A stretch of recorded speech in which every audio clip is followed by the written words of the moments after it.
Alright, we are live. Cool.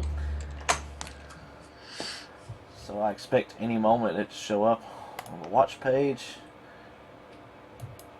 Make sure everybody's muted. This is a chick car. Oh, This hello, Ad. is a gay car. Yep.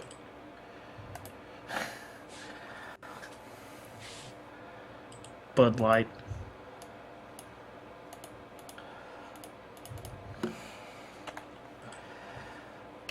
Okay, so we'll close that window.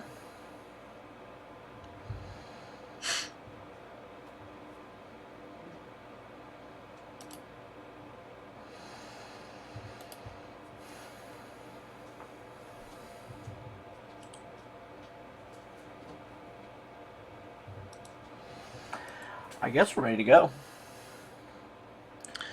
I guess so. 1 second. Well, yeah, I guess so. It's not doing what I thought. Not getting the appropriate recording for OBS as far as audio goes. It's getting my mic, but nothing else. Oh, But otherwise, I'm good to go. no, we're not good. I was on the wrong one. So, Well, I'm good to go anyways. About as good as I can get.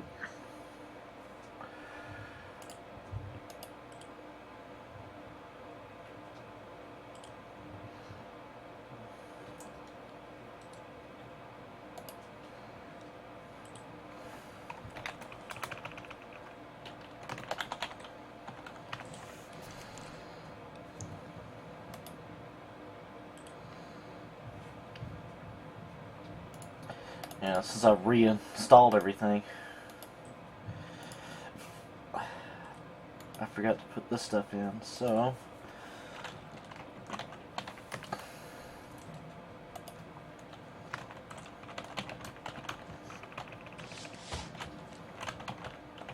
Ooh.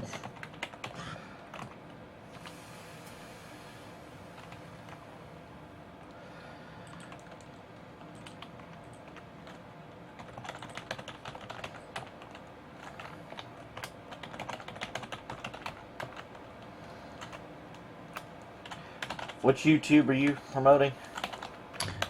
Let's see. Ah, crap, hit the wrong button. It's the channel that said hello friends, for sure. Okay. But I'll link it to you in 3, 2, 1. Boom.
I'll just go with that because we're like half an hour late already. So,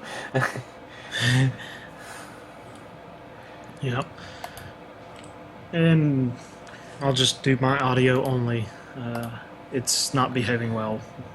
It keeps forgetting Skype is there for whatever reason. Anywho.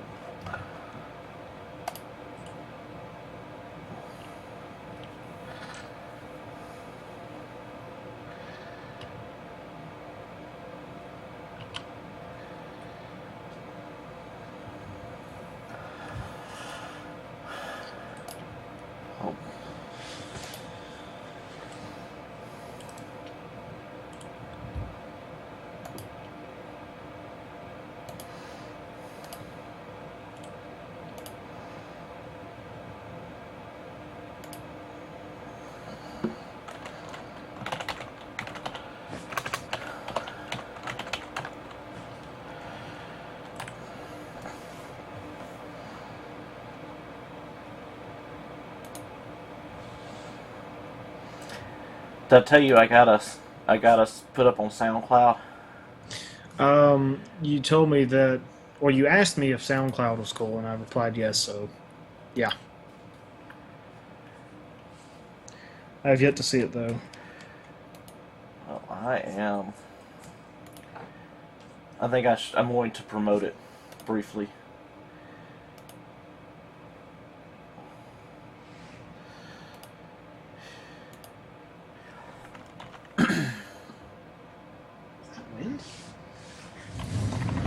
But yeah, it's brand new. I've also looked up how to actually put this on iTunes.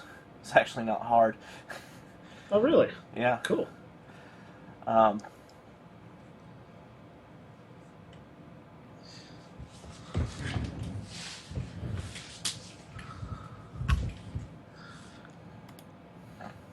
got to get this other monitor hooked back up because I don't have enough space.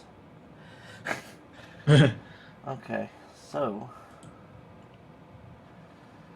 back to OBS.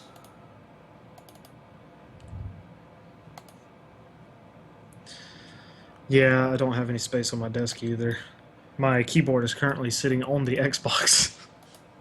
Well, I was referring to Windows because I've got the big one that's got what we're actually going to talk about on it, which you should be seeing now. Yes, I see a SoundCloud anyways. What the resolution?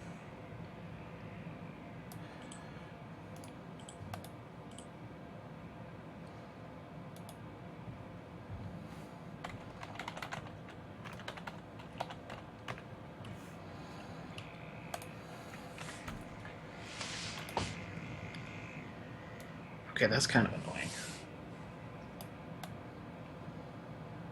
My wall is buzzing. Yeah, I could hear that. You can actually hear it? I don't know what I'm listening to, but something's buzzing.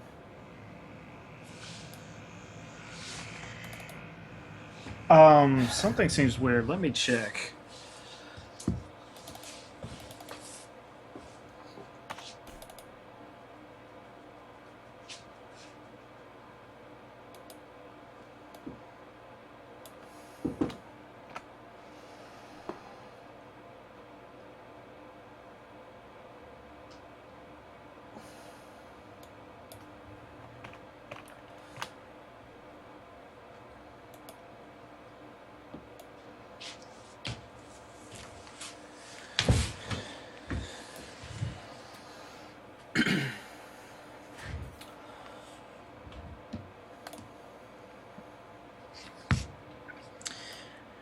I think it was the wind.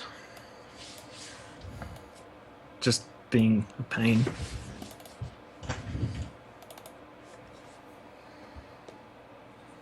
Okay.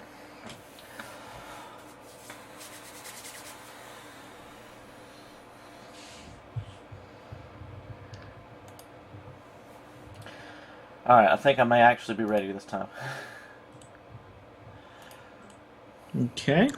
Alright. In 3, 2, 1. Hello, this is Joe of the West. And I am ZealofSparta. And we are back, baby. Hopefully more permanent. Our last show, I think, happened way back in October. And then, well, on my side, school and family stuff kept coming up. Me, it was school and work. Well, and some family stuff too. Yeah, Mostly. Well, Yeah. some of that overlaps, so... Yeah. So I do want to say, since we have 8 episodes, I went ahead and opened up whatever that means. I've created a SoundCloud account, so I will include links in the show notes when we're done here. And I just wanted to put that up before we got started good on the show. It can be found at soundcloud.com/Joe of the West. There's a whole lengthy thing you can put up there. If you could see the URL on screen, it's a pretty long one. But you can find me there at Joe of the West. And if you want to communicate with other things, you can also find me at my normal stuff, twitter.com/Joe of the West, and YouTube, this channel, if you're watching this on live, well, you can obviously see us. And Zeal, he can be found at his normal stuff, twitter.com ZealofSparta and youtube.com ZealofSparta. So have you been putting new stuff on that channel, or is it since October? Just like our podcast, I've been on an extended vacation with that for reasons. And some of that was hardware, which I can probably talk about in another episode, but hardware can be a punk. Well, we both had hardware issues. I don't know if I mentioned... Spiders? Yeah. Spiders killed my last computer, so this is a nice, shiny new one. And I had evil RAM. Evil RAM. I like it. So it sounds like a what was that show? A He-Man. Sounds like a He-Man villain. Really? Yeah, well, they had a Ram Man, and they had Evil Lynn. Oh. So maybe that's their child. It could be. So, it'd be a hideous child, but whatever. Pretty much so. So, I guess let's just roll on in, because we're going to try to keep these... We're going to still be, have random stuff like we're doing now, but we're going to try to sort of keep it structured so we don't have, this episode be an hour, the next one be 2, and then I don't spend the next 6 hours trying to clip it together to be something cohesive. So I guess I'm just going to close this out. I just want to let everybody know, check us out on SoundCloud if you don't want to watch us. And I'm going to move on into the first story. This one I thought was kind of interesting because it's a little controversial, and I picked The Verge. A lot of people are writing about it, but Google is rolling out free internet to public housing. And if you don't know what public housing is, that's basically government housing. Some government subsidized for whatever reason. You've got a lower income and you need somewhere to live. If you meet the requirements, wherever you live, whatever city you live in will pay towards your housing. I'm not going to read the Verge article. You can read it yourself. We'll have links in the notes below. But basically, the controversy that I'm seeing on Twitter, and not so much on Facebook, but mostly on Twitter, is that if the government has to pay for your house, why are you getting free gigabit internet? And I just wanted to see what your thoughts were on that. Well, first of all, is it actually gigabit Ethernet? It is, and the reason the reason they can give them gigabit Ethernet is they're rolling out in different cities, and once you put the infrastructure in, basically the big pipelines. I hate using that word, but basically that's the most descriptive thing I can come up with. They're brought into the city. That's most of your expense. It's kind of like back in the cable TV days. I don't know. Some people may remember this. I lived in a place where you couldn't get cable TV because they hadn't brought it out into your neighborhood. Once it was in your neighborhood, it was just basically drop a cable from here to your house. Or maybe you might be more familiar with DSL. DSL, the bandwidth, the maximum capacity, comes out to a junction box in your neighborhood, and then it splits out. And right. That's basically what they're doing now. They've spent the initial rollout. That expense has already been spent. It's my understanding. So now they're donating. They're just basically having to roll out their pipelines to the households. And actually, if you think about government housing too, it's kind of its own neighborhood. So if you've got a gigabit in, let's just say in Atlanta, because that's a pretty big city. It's a pretty big city, and Comcast is actually rolling it out, I think, within the next year, but that's a whole other story.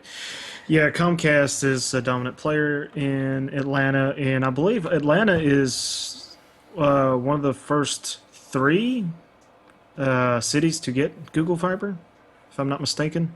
Oh, no, I don't think they're getting Google Fiber, are they? I thought they were either number 2 or number 3 after Kansas City. But I may be mistaken. It's been a while since I've looked that up. So, well, in either case, the point I'm trying to make, the reason why I don't think this should be a controversy is they've if they've rolled out the infrastructure, it will cost Google the same, essentially, not literally the same, but essentially the same amount to roll this out, to basically give them a 5 megabyte pipe as opposed to a gigabit pipe. And I think I think they're just continuing on their campaign to get high-speed internet to everybody. So that's my thoughts on it. I just want to know what your thoughts were on the subject. Well, it sounds to me Google is fine just putting in a generalized pipe, and if anything changes, like a business, it gets rezoned for commercial, we'll say, good for Google. But in the meantime, they get more people onto the internet, which benefits both the people and Google. Google gets their benefit by simply having more traffic or more potential views. They make their money on ads. In people who are financially down in the so-called projects or Section 8 or public housing, they don't necessarily have to spend money for Google to recoup some of the cost, but at the same time, Google is providing them a service that is pretty nice to have for everybody. Because yeah. Well, I mean, I think I've mentioned this before. I know you know I feel this way, but internet access, I think, is now a utility. I think it should be considered that. It should be treated that way. And we can quibble over bandwidth, but everybody needs to have this. I mean, yes. And I'm not talking about just stuff like what we do. You know, we do a lot of technological stuff, but it's like your phone. It's like saying, well, no, 30 years ago, well, you don't need a phone. It's like, well, you don't need a phone. You don't need electricity. You can live without electricity. You need food, shelter, and water, and that's it to live. Yeah. But that's not the kind of country and the kind of world, hopefully, that we It's live one in. of those things that improves the baseline quality of life. It's an improvement. Right. It is a what's the correct word? Yeah, it's just an improvement on life. It's a nicety. It's a need to a lesser extent. Okay. I mean, we could all live in caves, but yeah, better to make it better. Okay. I guess. So, yeah, I didn't think this would be a big story. I want to throw this out there. And I know some people will complain. It's like, oh, they're in public housing. They're getting free assistance anyways, but why should they get it before I am? Well, you have to But it's already there, so there's not really much need to complain about it. Right, they've already wired fiber to this area, and it would be silly to say, well, we're going to throttle it just because. That would we can get to a huge discussion. That's basically discrimination. Now that I think about it. We're going to throttle you because you're in public housing. Right. But anyway. Some do that, but there's no need to artificially throttle it in this case. And that could be a huge argument for later. That brings up a whole other can of worms. Yep. All right. It's my turn. It is. Let me bring you up. Yeah. It's I'll just read the headline. Tesla fights Governor Rick Snyder with help from conservatives. This is an Autoblog article, primarily. What it is really is that Tesla, primarily Elon Musk, the genius behind the multitude of companies that he runs, including Tesla and SpaceX and Hyperloop, although he's not specifically doing Hyperloop. Yeah. He wants to be able to have direct sales from his factory to the customers without doing... without going through all of the trouble of dealing with these dealer networks and these franchise laws that are in place in most, if not all, states due to historical occurrences. And the reason he's fighting with Rick Snyder is he's in the state of Michigan right now campaigning Elon's campaigning on the behalf of direct sales, period. Rick Snyder is the governor of a state that is heavily entrenched in old-fashioned automotive networking for sales. And GM in particular has been pushing alongside a bunch of dealers like the NADA, the National Automotive Dealers Association, to get laws passed that are protectionist to the old model. And they effectively try to ban direct sales. Now, Elon wants to get that overturned so he can simply sell his vehicles there without having to franchise out the brand and have these cars be sold via a showroom when they can be ordered offline and not sit on a lot for 3-4 months at a time, which tends to happen. But he's gained the backing of some pretty significant groups. They just so happen to be conservative. Like the Christian Coalition, the Michigan Conservative Energy Forum, and the Michigan Federation of College Republicans. And even the Michigan Moose Association are backing him up and are using their ties with the politicians in the state to try to get that law overturned. This reminds me of the whole Uber thing, because in most places, and maybe every state, you have to be part of a coalition to be a taxi driver. And I never understood why you couldn't do factory direct. I know way back in the day, it wasn't feasible to sell to an individual because of the way of manufacturing. But from what I understand from the Tesla stuff, they've got it down packed. If you want a car, they can stamp one out today. Do I have that correct? Effectively so. I mean, not literally today, but I could. Yeah, effectively so. Right now, Tesla's Model S and Model X especially are on back order because people will order them days, weeks, months in advance, and Tesla will build them to suit and then ship them to them. But where the problem comes in is the franchise laws and the dealer networks, which originally were there to protect the smaller guy from what were then the super huge companies, the automotive companies. The manufacturers used to be the gorilla in the room. I get it. So basically, the law is to prevent 4 or 5 manufacturers from running the. It's kind of like the laws that let ISPs, because AT&T and Comcast own all the cabling out here, so they could just say, nope, you can't have your own ISP, except the law is set in place so that there can be small providers.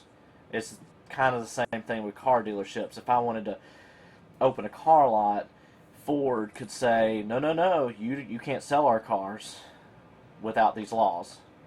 That's what it sounds like to me. Kind of.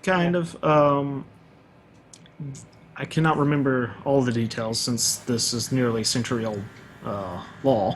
Right. But there was franchise law made so individuals and smaller companies can sell the cars, sell the different brands, without facing lawsuits of different kind. But there were also measures put into place to where these dealerships, they had to have their own territory essentially. So if there was a Buick dealership in, say, Long Island, New York, you could not have another Buick dealership by a different franchise on the other end of Long Island necessarily. I know that's a pretty dense area, but they have their own territories. Another thing, these dealerships must have a full service repair facility because back in the day, cars broke down a lot.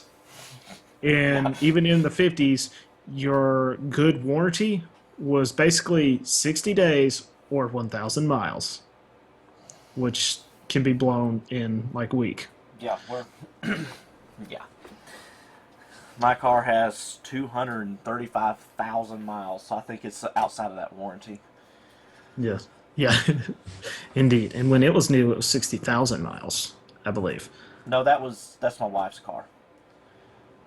My wife's car had 60,000. The one, oh, you're talking The about Volvo. the Volvo. Yeah. Yeah, the Volvo had, when I bought it, had 200 and something thousand. So I don't know what it was when it was. But anyway, Those Volvo station wagons are nice. I like them. they are. But yeah. So, This is just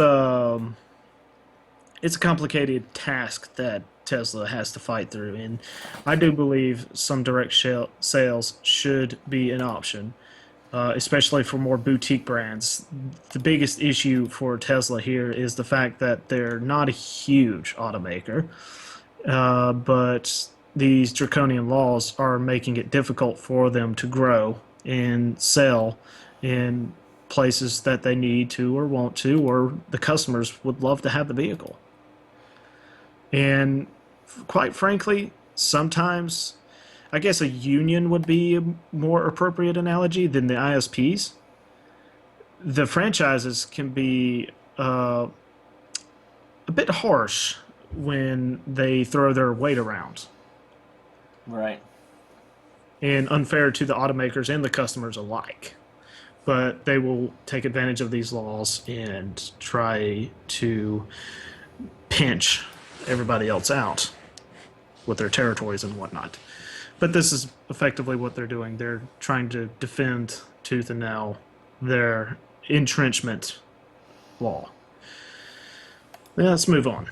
Yeah, It's good to see Elon getting some support from some better known groups outside of Silicon Valley, because to them it's no longer just, hey, this company out in California is trying to fight us. Now it's some local grassroots in nature groups trying to push for change. All right.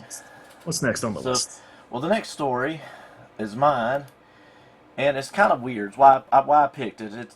It's not as weird as it sounds, but it is still pretty weird. Basically, doctors are coming up with a way to have 3 genetic parents be the parent for one child. And the whole reason for this is, let's say you have some kind of, or let's say you've got a couple, and we can do the whole, it's not even the heterosexual, homosexual argument. You've got a couple, they want to have a kid, but both of the couple carry some kind of genetic disease.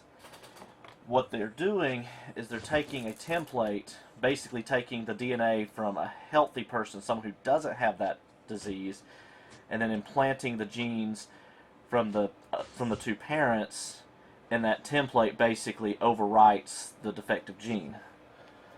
So Okay. It's kind of cool, but it's kind of scary. And I will mention that it's only been approved for making male babies. I'm not sure why. I don't know what the logic is behind that, but they're only approved for males. Okay. Probably a reproduction thing, but I don't know. Or maybe just a limitation of they want to keep it just one thing at a time. But I get the idea, what you just told me. It basically it's something they want to try to eliminate crippling diseases that could be a lifelong challenge, like, say, autism. That disease can be a challenge to a number of parents, and it's sometimes some diseases like that, they simply do not go away. Right. Breast cancer is one that comes to mind, although that's too broad.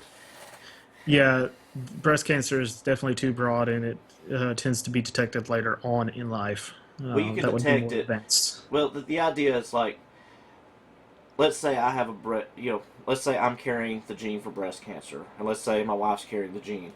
This could be used for us to have a baby that doesn't have the gene. Although I did scroll down in the article, I don't know if it's on your screen yet, but it does say in the article why. But apparently in males you don't pass down the mitochondrial DNA, which makes sense because only that comes from the mother, and that's what they're modifying. So they're basically modifying the genes of the baby boy, and he can't ever pass those genes down. So I guess that's a stopgap in case we create some horrible disease. Right, and other than moral and ethical questions, there could be there could be this grand new unknown arena of potential problems that gene splicing could cause. It's a huge unknown area in medical science, and it may be decades or centuries before it's figured out. But who knows? That's why they're researching it. So as long as it can be done safely, I don't think I have an ethical concern. Now, if we were talking about stuff like, I want a boy instead of a girl, or I want him to have red hair, and red hair doesn't run in my family, or we're talking about. I don't have ethical qualms, I think, with repair work. It sounds horrible, but that's basically what we're talking about.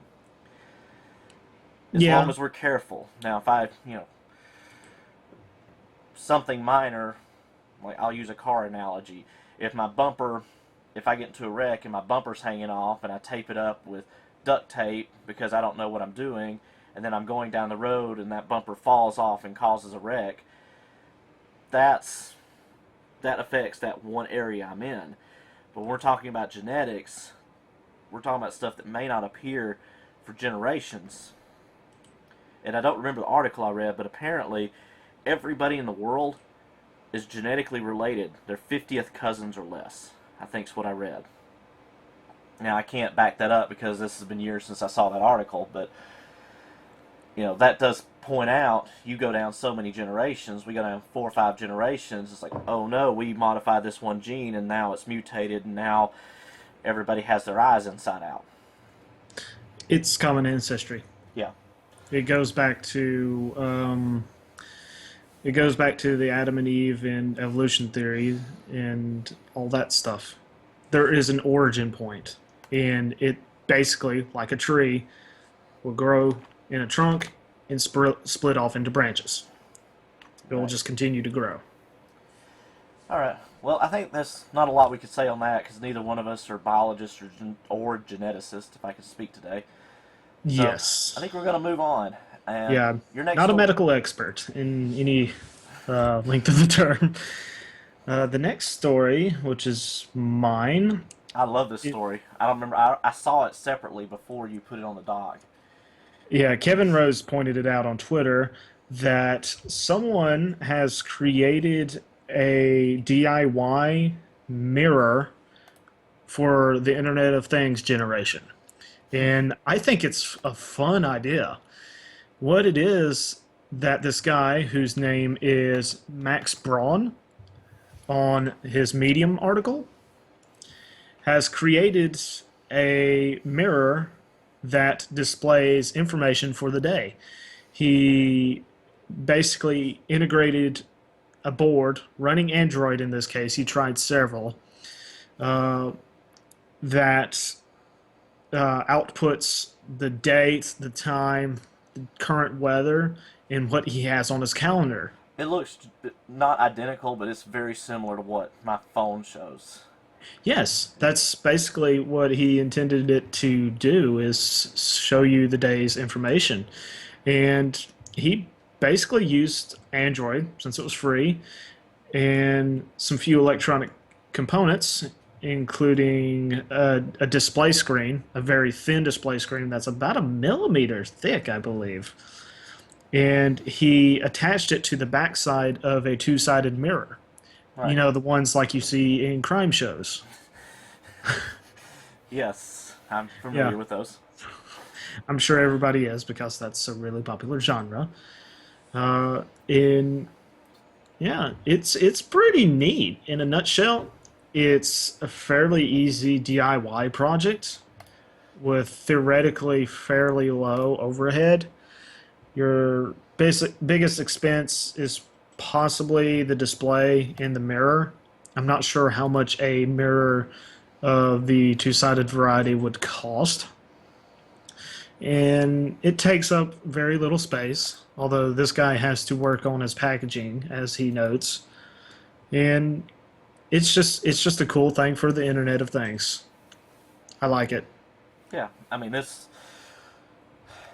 I can gush about it all day, but it's relatively simple Yeah, thanks to modern technology. I'm trying not to say something silly like we live in the future or something, but it is very amazing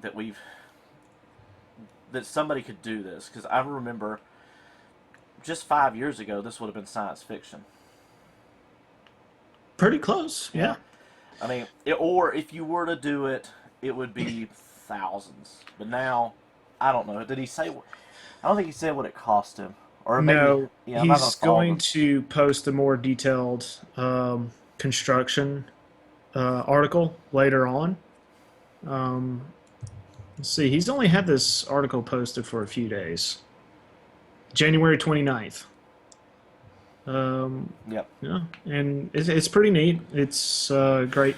It could have been done 5 years ago. It would just cost more, like you said, but it would also be bulkier. Yeah. There's He there's almost basically no stuck. way. Yeah, he basically stuck these components inside the medicine cabinet in his bathroom. So he can basically get up, go brush his teeth, and look at the weather, then go get dressed and know whether to carry a jacket or an umbrella or whatnot. And he knows what to expect. It's Right. just one of those things that is nice to get you started for the day. Alrighty. So, next story. This one sounds almost made up, but apparently, oh, and I stole this one from you. I was going to give it back to you. So, did you want it or back? Which one did you steal? The Circuit City one, because I put it on the list, and then I Oh meant for yeah. you to put it back. I meant for you to take it, but um, well, we can both talk about it. I'll Yeah. introduce it. We won't Yeah, blow you it up. introduce it and I'll add some stuff. So, apparently, Circuit City's coming back from the grave, and they fired some shots. Like this article, the one I don't remember if you linked this to me or if I found it somewhere else, but he's talking smack to Radio Shack. Yeah, you It's, found that. yeah. Oh, did I find this one? Yeah. Yeah, I have not read that one yet. But basically, he says, well, let's see, we're here, blah blah blah. Yeah, who described Radio Shack as a retail relic. Yeah, I wouldn't go that far, but Radio Shack they're different stores. You know, it's. I mean, what are you gonna say? Circuit City is more consumer oriented and is relatively similar to Best Buy. Yeah. Really, it's more of a Best Buy style store. And Radio Shack is smaller. It's more mobile. You can have them dotted throughout cities, and they're better suited for maker types of people who are doing IT work themselves or constructing equipment. We'll say like a mechatronics engineer who's doing a home project. They'll need wires, they'll need circuit boards, etc. Yeah. I personally use Radio Shack if I'm working on a project and I need something, now. That's usually where I go, and it it sounds kind of bad, but they do make a very good toy store too. They're it's well, if you think about it, they've got the stuff they always carry. They've got the resistors, the transistors, the LEDs, and all that stuff in the back. they've got Arduinos. They don't have Raspberry Pis, even though almost every time I walk in the door, I tell them, like, you need to get Raspberry Pi in. And then they did, but it was the old model. Oh. And I'm like, I'm not going to pay $45 for the old model, or $25 or whatever it was. 25. Yeah, I can't remember what it was. I think it was a kit. That was the problem. It was a kit that was $45, but it came with the old model. I'm like, yeah, I don't need it. No, I can wait. But yeah, I'm interested to see, because I was kind of sad when Circuit City went out, but something we need to. God, this picture, he looks so smug. You know what he makes me think of? That guy who bought the rights to the AIDS medicine and then jacked up the price. That's the look on this guy's face. I don't know if he's still looking at the screen. To put it nice, Dirtbag Scarelli. Yeah, that's the guy's name. Ooh, I hope Congress smacks him around. Well, they are. Well, he's gotten arrested for a totally unrelated event. He was fraud. He was doing fraud, but And he jacked up the prices to basically squeeze money out and pour it back into his fraudulent accounts in the market. But that's another story. You can't do that. But anyway, that's off topic, and we're trying to be random. But Well, what he was doing was pretty much illegal anyways. But yeah, off topic. I was pretty sad when Tiger Direct, which I believe owned the rights up until a few months ago, closed down. Yes. Just a few weeks ago, I stopped by my nearest Tiger Direct on the way back home from a trip, and I parked my car. I walked up to the front doors, and I had to stand and gawk a bit because they were moving out the very last of the equipment to an entire warehouse worth of stuff. All they had left were a few boxes and a table that they were stuffing in a trailer. Well, the location you're talking about, I think they were trying to compete with the likes of Fry's, and they were too close to the Fry's and the Micro Centers, but too far away to really. Does that make sense? They were too close that. They're regional. Yeah, they couldn't really get. Oh, I went in there lots of times, and they were trying to sell TVs. It was a TV shop basically, and TVs, modems, mostly that really. And it wasn't, and the computer equipment that they kept, and this is all my opinion, it wasn't high end enough for me to buy it, or for the high end, for the enthusiast to buy it, but it wasn't low end enough for me to go, you know what, I need a cheap computer, I need a cheap hard drive, let me go get one. Yeah. And so I don't know who their market was other than look at our TVs. Yeah, well, I used to use Tiger Direct all the time for computer components. Well, not the store. The website I did, but the store there wasn't really much to buy. Yeah, I don't know if you've been to my store that much, but yeah.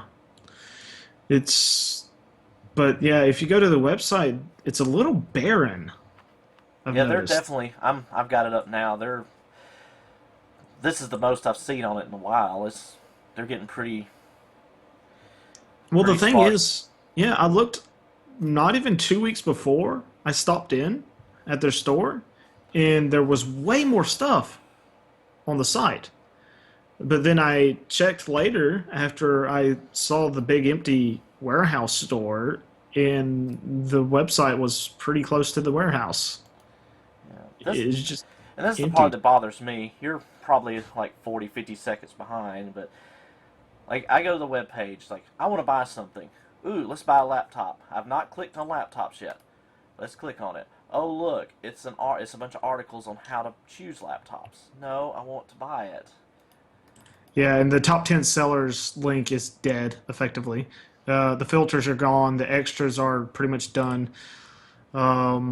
If you go to extras, laptop accessories, there's nothing there. It gives you a basically blank page. Yeah. It was just a bit of a shock. But apparently their assets are going to what will be the new Circuit City.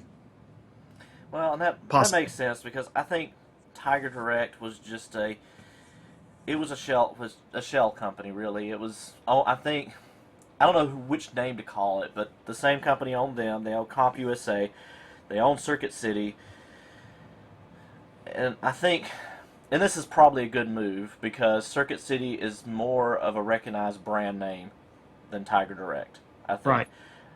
You know, so it's surely the brand recognition. Just like Buicks. Every Buick on the road right now that has been sold in the past 4 or 5 years, they're not Buicks. They're mostly Opals and some Daewoo's, which is a Korean car maker. yeah, And soon to be Chinese manufactured midsize crossovers, the Envision in particular. It's a hodgepodge of their lesser selling brands that GM makes anyways. They just shove it under the Buick badge, and that sells better. yeah, it's people. You know, I'm one of them. I mean, people recognize brands. We recognize names. That's like when we were. It's like McDonald's. Let's pick on them a little more. They spent initially all of their money on brand recognition, not food. Food was not a priority. It was, we want everybody to know who McDonald's is. And it worked. That's why they can still sell crap food at, I wouldn't even call it cheap prices anymore. They're cheap, but, No. you know, I can go in there and, you know, order a hamburger, fries, and a drink and still walk out with $10 or $12 and, you know. Yeah, it's quite pricey. It's arguably as pricey as, say, Five Guys, burgers and fries, and Chick-fil-A, Yeah, but I'd not rather have nearly as either good. one of them. Yeah, I'd rather have those for the price. Like Five Guys, their fries, they're small fries, lots of food, and it's better tasting fries with far less salt. You actually taste the tater. Taste the tater. Yes, sirree! In Chick-fil-A, they have better buns and better sandwiches. They've been doing chicken sandwiches for a while. You get a chicken sandwich at McDonald's, it tastes like... No, I get the chicken nuggets from McDonald's just so I can pretend that it's halfway healthy. But if I ate one of their hamburgers, I don't want to say I feel sick, but it feels heavy. You know, It feels wrong. I wouldn't go that far. Now, Burger Well, King it feels burgers, wrong in the sense that it's not satisfying. It's just kind of there. Yeah. All right. give Well, you- next I story. do want to Oh, applaud them for substituting kids' meal toys for books, albeit for a limited time. They have been doing this thing where they let children have small books with classic stories like Paddington the Bear, for example. Yeah. Yeah. Well, that's back into the brand recognition. They're. Did you ever? I wish I could remember the name of it. There's a study on. It comes from Star Wars, like Episode 4, where you've got all these. You've got a lot of action, then you have a lull, then you have a lot more action, then you have another lull, and there's inside these lulls you have other peaks and valleys, and the point is it keeps you engaged. Now it's related to this because I think that's what they're doing with their brands. So McDonald's they've got an image of, well, they're unhealthy, they're unhealthy, they're unhealthy. Here's something that makes us healthy. Here's something that makes us friendly. Here's something that, and so everybody peaks up, and it feels like it's a big deal. Like it feels like it seemed to you, it sounded like it was seeming to you that them putting books instead of toys was a big deal. But it's not. It's kind of a big deal. It just seems like a big deal when you contrast with their history. Right. They've only been doing it opinion. for a few years, and it is in a limited run. Okay. But it's just, I was trying not to be too negative about one particular company or another. Yeah, well, and that is the thing. This entire podcast is under the opinion. So unless we're saying stuff that's just out and out wrong, we're good to go. Yeah, I just wanted to applaud them on that because I thought it was nice. They're getting better at that. But yeah, Circuit City does have that recognition more so than Tiger would. Right. And Circuit City had retail locations. Tiger Direct was a web company that tried to have retail locations. And so I think I think they're one warehouse for a long time before Amazon really started getting into the 2-day prime shipping across the country. Was like a Chicago, Illinois warehouse.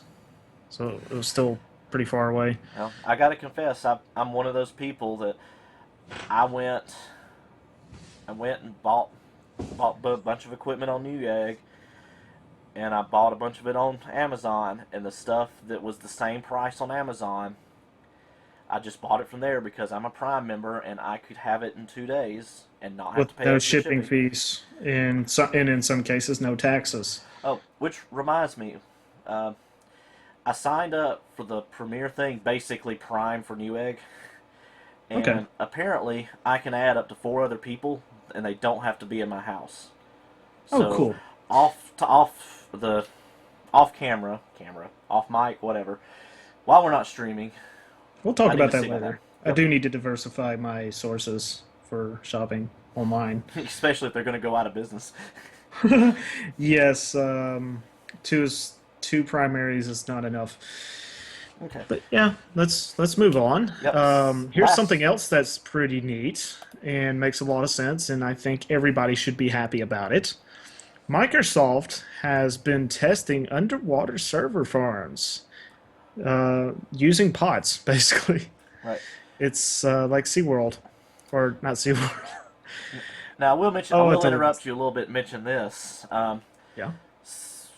It's not in the notes and it's not in this article, but I did hear that it's actually went live.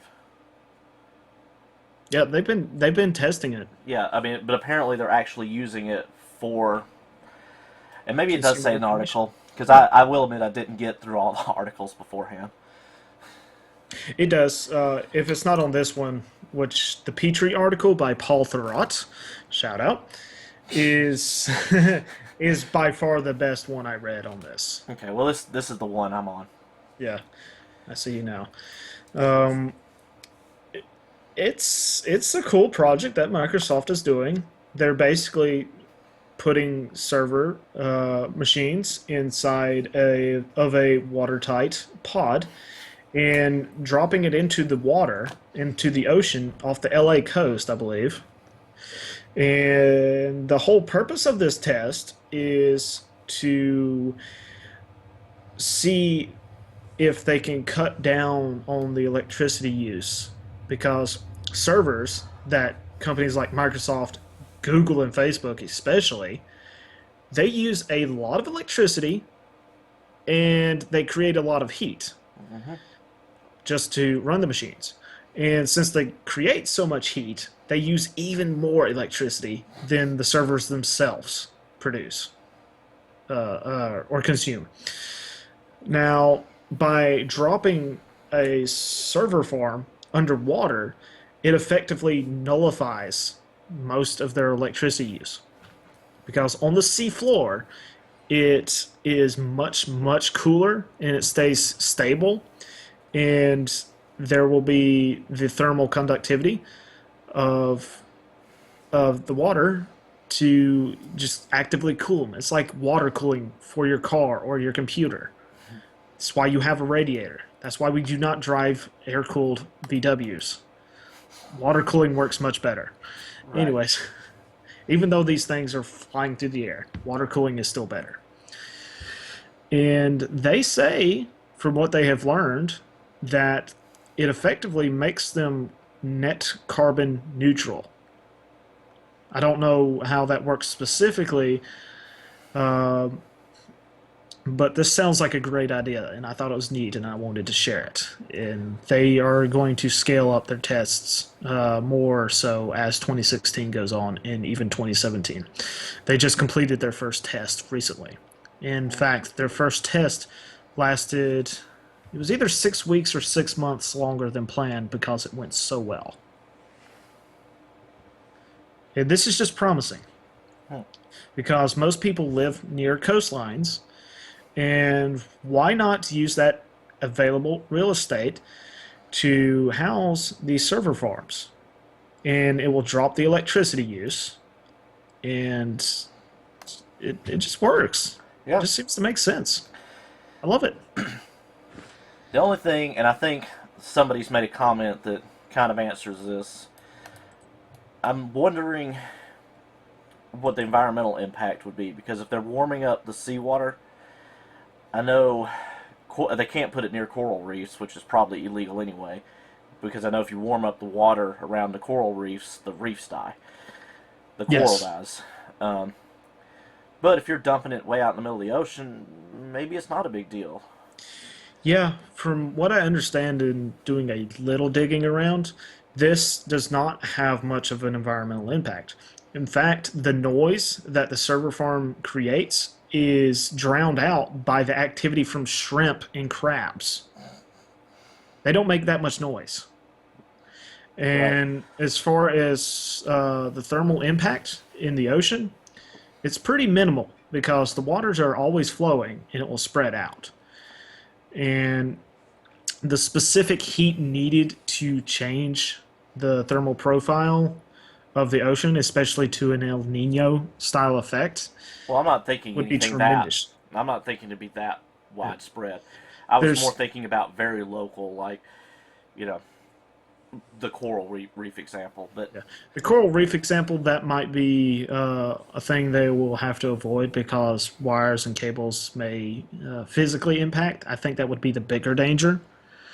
But as far as the other impacts, it's minimal. right, There's little waste. It doesn't take up too much real estate. There's plenty of it, in fact, that they could use. And it would probably be a net positive in some aspects because that heat will be generated anyways. And in fact, they may generate less heat because they have to use less fuel well, no of doubt, any kind. no doubt on Yeah. the less heat thing, less heat generated. Yeah, Because and even so, like, I don't. You could probably hear it's on the. It's definitely showing up on the levels. My water cooler has fans on it that are making a lot of noise. right. And I don't know what I'm going to do with this room, because that's why I have to, when I go do the audio version of this podcast, I have to spend hours tweaking it because there's all sorts of noise, and it's actually worse when I try to mitigate it, because that's if I mute my microphone when I'm not speaking, it makes the process a whole lot worse. But that's Here's an idea: soft music in the background of some kind. maybe, but I don't. Possible. I'm not necessarily wanting that, and then I have to deal with not well. I do have to deal with Rights royalties. issues. Yeah. And I've got a couple of sources that I get royalty-free music as long as I mention them. But yeah, now back on this, I think this is a good thing to do because I think this is a great thing if it works out. Yeah, I think this is basically a more intelligent way to use available resources and land use. I mean, instead of having these giant farms on the surface, that would also open up a large amount of real estate for residential or farming, food, Right. and just general use. It could be turned into a park instead. It's just Yeah. it's just something that's nice. It's there's plenty of it to use. There's plenty of the water in the ocean. Yeah, that's we may There's be not much to say about this anymore. It's Well, we're out of stories, so there's no segue. So, bye. No, I'm kidding. well, Click. there's a couple of things I could mention. I did get a Microsoft Band V2. They had a nice sale over the Christmas New Year's break around that time, and I've been using it for a few weeks. And I'm going to do a video or a review later on once I feel like I've used all of the features. And so far, I really like it. The weather's just not nice enough to make full use of it, so I don't feel like I should comment too much yet. Okay. Yeah. All right. Well, I just thought of a question of the week. We didn't have one before the show, which is, we try to have one, but back on the, I guess we could do the genetic one. That would be a good one. The three parented babies. Just what do y'all think? Do y'all think it's ethical? Do you think it's got moral issues? Do you just not care? Just let us know in the comments. Yeah. I would say another question that would be good to ask is, do you prefer to get your cars directly, or would you like some kind of showroom? It could be a regional showroom where you test drive all the cars and customize it there and order it there. Kind of like going into, say, a Best Buy, trying out the car and customizing it on a large screen like Tesla's current model and ordering it that way versus going to see the people who are arguably the worst respected, they have the lowest respect out of any politician with the exception of a couple politicians being one. But yeah.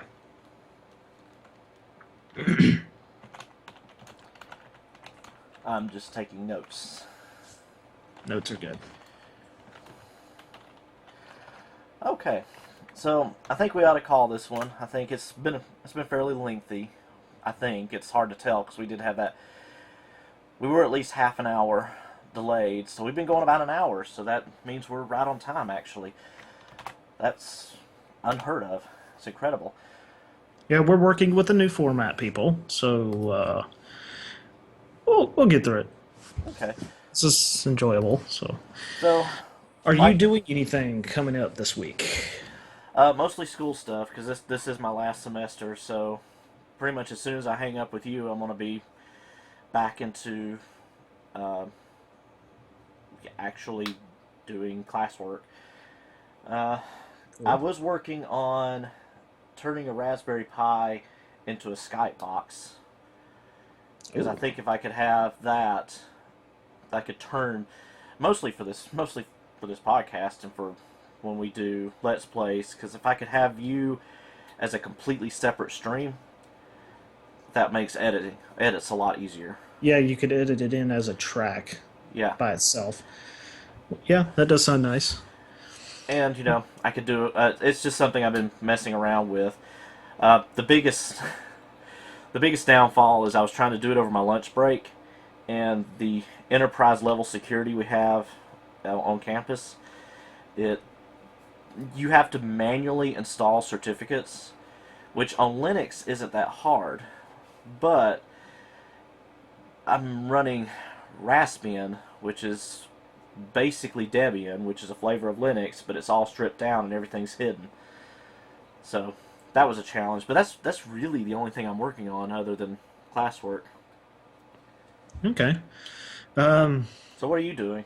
Yeah, me, I'm trying out some new games and playing some old. I've been playing Ark Survival Evolved, which is a pre-release title. It's still in beta. It still has issues. That's a pretty interesting game because it has dinosaurs and all sorts of building and crafting that you can do. And that's a lot of fun. And I am going to be working on my video studio setup since I had to rebuild my computer, or at least half of it.